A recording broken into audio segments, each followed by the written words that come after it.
नवदुर्गे चल रहे हैं और नवदुर्गे के बाद में दशहरा मनाया जाता है, यानी 10वें दिन। प्रथम तो नवदुर्गे इस समय बड़ी आस्था का प्रतीक सारे संसार में बड़ी सहजता, सरलता, मान सम्मान के साथ, आस्था विश्वास के साथ विश्वास टिके हुए हैं। अभी भी दास आया है तो चामुंडा हो, मंदिर हो, बहुत सारे भजन बज रहे हैं, सभी व्यक्ति आस्थामय हैं। और सबसे अच्छी बात तो ये देखिए, 9 दुर्गों में सबसे अच्छा होता क्या है? जो व्यक्ति मदिरापान भी करते हैं और यदि वो व्रत रखते हैं तो वो मदिरा को छोड़ देते हैं, वो मांस को त्याग देते हैं, यानी जितनी भी तामसिक चीज़ें हैं, तामसिक भोजन बताए गए हैं, उन्हें त्याग देते हैं और 9 दिन तक पूरी तरीके से डेडिकेटेड हो जाते हैं। किसे रिझाना चाहते हैं? माता को। किसे रिझाना चाहते हैं? शक्ति को। आओ संत महात्माओं, तो जानना होगा कि ये है क्या। कह रहे हैं ये 9 दुर्गे, माँ दुर्गा ने राक्षसों का हरण करने के लिए, नष्ट करने के लिए अपने 9 प्रकार के रूपों को दर्शाया। लेकिन माँ के अंदर शक्ति किसकी? शक्ति दी किसने?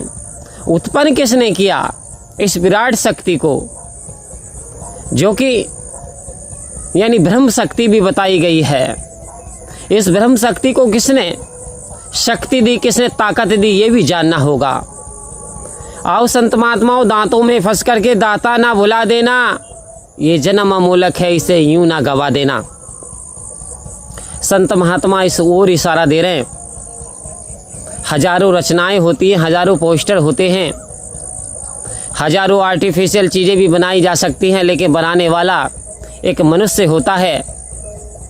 लेकिन हजारों रचनाएं मिलकर के भी एक मनुष्य का निर्माण नहीं कर सकती। तो एक तरफ तो कह रहे हैं परमात्मा की शक्ति है, दूसरी तरफ स्वयं परमात्मा है। अब ये परमात्मा की शक्ति के बारे में जानकारी होना भी बहुत जरूरी है। ऊपर देख जरा तू बंदे, सूरज चांद सितारे हैं। नीचे देख, धरा जल अग्नि तीनों का विस्तार बड़ा, और बीच में सूक्ष्म जीव आकाश वायु, इन तीनों का सूक्ष्म रूप। कहते ये 9 वस्तु दृष्टमान है, जिसको कहते माया है। 10वां ब्रह्मा इनसे न्यारा, 10वां ब्रह्म इनसे न्यारा, इनके बीच समाया है। तो अब कह रहे हैं क्या शक्ति से, क्या माया से मायापति दूर रहता है? जी नहीं, कह रहे इनके बीच समाया है। परमात्मा भी इन्हीं प्राकृतिक वस्तुओं में विराजमान है, हमारे अंग संग है, हर समय हमारे साथ रहता है। चाहे हम खेतों में हो, खलिहानों में हो, चौपालों में हो, चाहे मैं स्कूल में हो, कचहरी में, कोर्ट में हो, हम कहीं भी हो, परमात्मा हमारे साथ ही रहता है। परमात्मा अंग संग पहले से ही विराजमान है। तो संत महात्माओं, क्या मुझको इसका होश है कि परमात्मा मेरे बहुत करीब है? यदि होश नहीं तो रामचरितमानस की ये लाइनें आपको ज़रूर याद करनी होंगी कि निकट हो तो सूजत नहीं, दीर्घ दीर्घ ऐसी जिंद, तुलसी इस संसार को भयो मोतिया बिंद। शिरोमणि गोस्वामी तुलसीदास जी ने रामचरितमानस के अंदर ये रचना दर्ज कर दी कि परमात्मा तो बहुत निकट है, लेकिन ज्ञान का एहसास नहीं है, सूझत नहीं है, एहसास नहीं। धीरे धीरे कह रहे धिक्कार है, धिक्कार है। जिंद बताया आंखों के लिए, ऐसी आंखों को धिक्कार है। आहू संत महात्माओं, कह रहे संसार की सारी वस्तुएं तो नजर आती हैं जो हमारे यूज के लिए होती हैं, जो परमात्मा ने हमारे इस्तेमाल के लिए बना दी हैं, हमारे बेनिफिट के लिए बना दी हैं, लेकिन हमें बनाने वाला नजर क्यों नहीं आता? जब किसी व्यक्ति का नाम रामपाल है तो वो व्यक्ति होंगे जरूर। यदि किसी व्यक्ति कोई वस्तु है, हवा है, देखी नहीं जा सकती, लेकिन वो हवा है जरूर। आओ संत महात्माओं, कहने का तात्पर्य जिन जिन का भी नाम है वो है जरूर, बट हमारी ये आंखें उसका एहसास नहीं कर पाती। एहसास कब होता है? जैसे कि बीच में एक नदी बह रही हो, इंसान पार जाना चाहता हो तो नदी गहरी है, जाएगा तो डूब जाएगा। उधर नाव में यदि बैठा, नाव यदि मिल गई तब तो पार हो गया। पहला दृष्टांत, यदि नाव मिल गई तो वो पार हो गया नदी से। आओ संत महात्मा, दूसरा, यदि पुल बन गया बीच के अंदर तो पुल पे चढ़ करके वो पार अपने गंतव्य को पहुंच गया। तो कह रहे एक तो शक्ति बह रही है, एक तो सारे संसार में शक्ति है विराजमान परमात्मा की, लेकिन ये शक्तियां भी आपका कहना जब भी मानती हैं, जब भी आपसे राजी होती हैं, जब रब राजी हो जाता है। और भवसागर से पार जब हो जाते हैं, जब नाव रूपी सतगुरु आपके जीवन में आ जाते हैं, क्योंकि सतगुरु वो नैया है, इस नैया में जो जो सवार हो जाता है वो अपने परम धाम को प्राप्त हो जाता है। जो जो इस पुल पे चढ़ जाता है तो वास्तव में वो पार हो जाता है।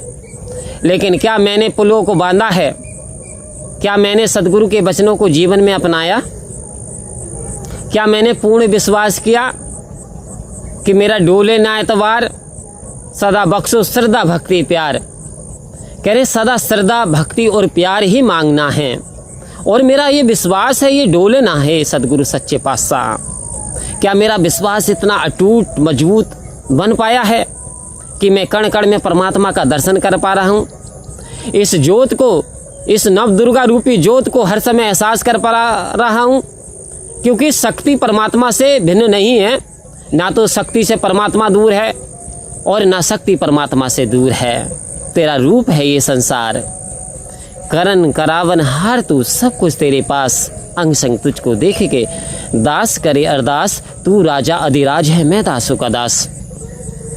मेरी यदि ऐसी अवस्था बन पाई है, मैंने सदगुरु के महत्व को समझ लिया है, मैंने अपने अहम को वहम को मिटा दिया, मैंने अपने आप को जीरो समझ लिया, तो वास्तव में मेरी अवस्था अब एक भक्त की बनने जा रही है। वास्तव में मैं भक्ति के पायदान पे आगे बढ़ रहा हूँ। तो आओ संत महात्माओं, नौ दुर्गे निरंकारी मिशन प्रेम का संदेश, बुराई को मिटाते हुए अच्छाई पे जीत का संदेश है। यानी इनमें बुराई मिट जाती है। चाहे 9 दिन के लिए इंसान सब कुछ छोड़ दे, लेकिन छोड़ देता है बुराइयों को, लेकिन दास कहेगा हमेशा के लिए छोड़ दो, क्योंकि माँ ने तो उजाला फैलाया, अंधकार को मिटाया, राक्षसों का नरसंहार किया। यानी परमात्मा ने शक्ति उत्पन्न की, जिसको नाम दिया गया नव दुर्गे, महाकाली। आओ संत महात्माओं डिफरेंट नाम दिए, लेकिन ये परमात्मा की शक्तियाँ परमात्मा के इशारे से चलती हैं और परमात्मा के इशारे में ही रहती हैं। हमें भी परमात्मा का इशारा समझना होगा और अपने जीवन को धन्य बनाना होगा। परम प्यार से बोलिए धन्यकार जी।